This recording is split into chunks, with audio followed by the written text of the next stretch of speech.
Hey there, X Society. So, Misha here. I want to talk to you today and give a pocket review of Moana 2 specifically.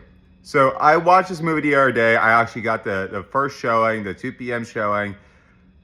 Theater was relatively full. The kids were actually pretty well behaved and everything, so I'll give those parents credit. Movie about an hour, 40 minutes. I came out of it feeling it was about an hour, 40 minutes in length, so I don't think the pacing was an issue. But I feel like I watched a ChatGPT Moana movie, if that makes sense. Except it almost wasn't as good as it could have been if they just used ChatGPT. So, what do I want to start with? Let's start with what they did well.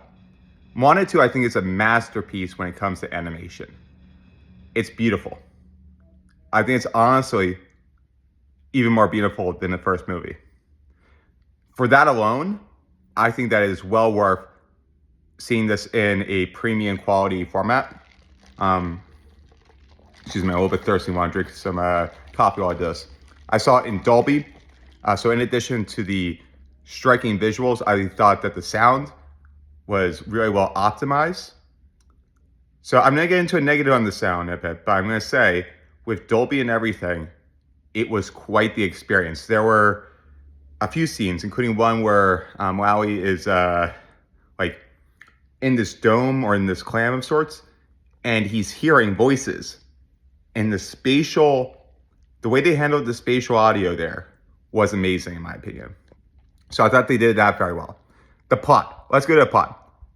I'm not going to say the plot was something exceptional that made it stand out. I don't think it was quite as, striking to me in terms of a plus as the visuals were.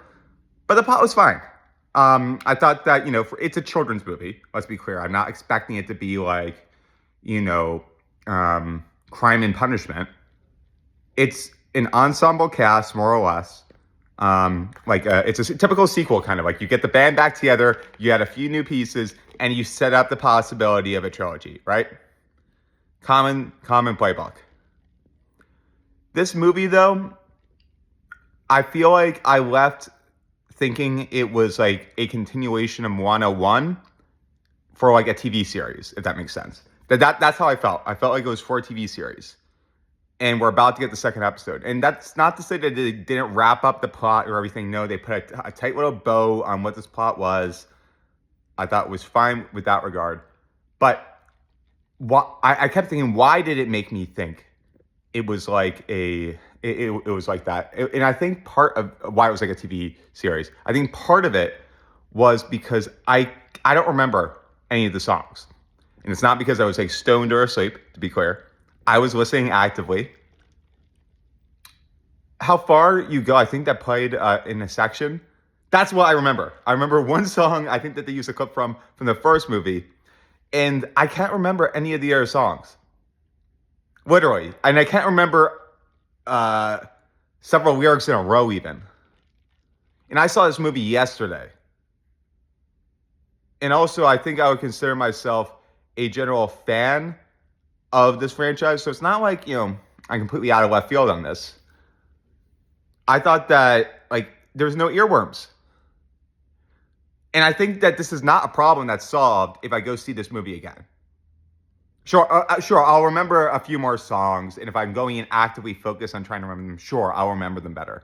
But what I mean is, the music kind of stepped down versus the first movie. I think slightly in terms of quality, but more importantly, significantly in terms of how catchy it was, the earworm effect. So I don't think the music was bad. I want to make that clear. I had a blast listening to it. I really did enjoy it.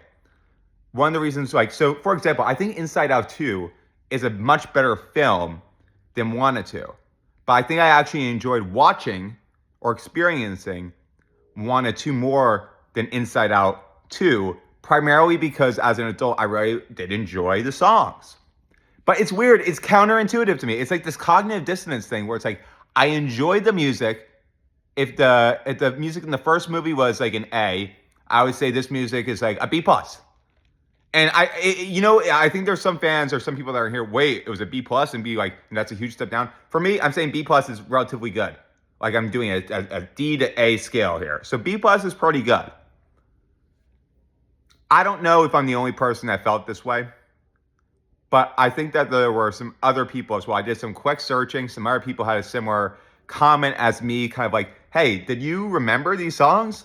So I'm going to kind of wrap that for kind of the negatives here, because the other negatives were nitpicky. I think I could like talk about them more on a space. We might do that in Truth Tellers tonight. Well, I don't think that they would want to talk about Moana too, but we might talk about in X spaces. Um, you know, I think that I think this movie is still going to make $1 billion. Don't get me wrong. This movie's going to make $1 billion. It's going to be a huge hit for Disney. I just looked at the theater ones, and I just looked at Moana 2. They're all pretty much sold out. Regular formats and premium formats. It doesn't matter if the movie is as good or a step up even, or even just a minor step down from the financial perspective for Disney. They're making a ton of money on it. I do think for what this movie came out, when the first one came out, I have to look it up, but it seems like it came out in like 2017, 2018, right? Something like that, May 2019. So for a movie that's 6 to 7 years old, or at least a cycle where they had 6 to 7 years to write this and make it, I don't think they got there. I don't think they quite delivered. But I think this is a movie you still want to see in the theaters, primarily because of how fun the audio that I can't remember the songs for is, and because of the improved visual quality. So I think Inside Out 2, I think Moana, and then there's Wild Robot. Inside Out 2 is not in theaters anymore, but if you're looking for, I think, family-friendly, fun movies, I look at those, and I look at Wild Robot, and I look at Moana 2. And if you're an adult, so any kid, I think, is something like Moana 2. Don't get me wrong. Kids are not thinking about it the same perspective as me. So will a kid have fun? A kid will have fun. As an adult, will you be pulling your hair out? Absolutely not. Absolutely not. You're not going to be pulling your hair out wondering, oh God, I'm doing this for the kid. I'm seeing this awful movie. I think you'll enjoy it. But if you were, at least surprised and entertained by Moana 1, or you consider yourself a Moana super fan as an adult, well, judge for yourself. But I think you're going to see what I said is right if you see the movie. Anyway, I'm going to end it there, guys. Go see Moana 2.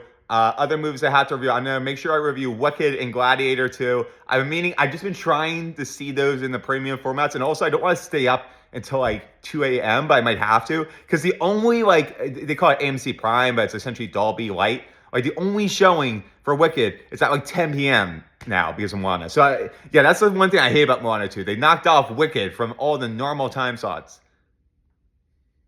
But, Moana. I'm going to give it 3.5 shells out of 5. Later, y'all. This is X Society, TV, movies, reviews from the experience. GMX, GNX, whatever you want to experience on X and beyond.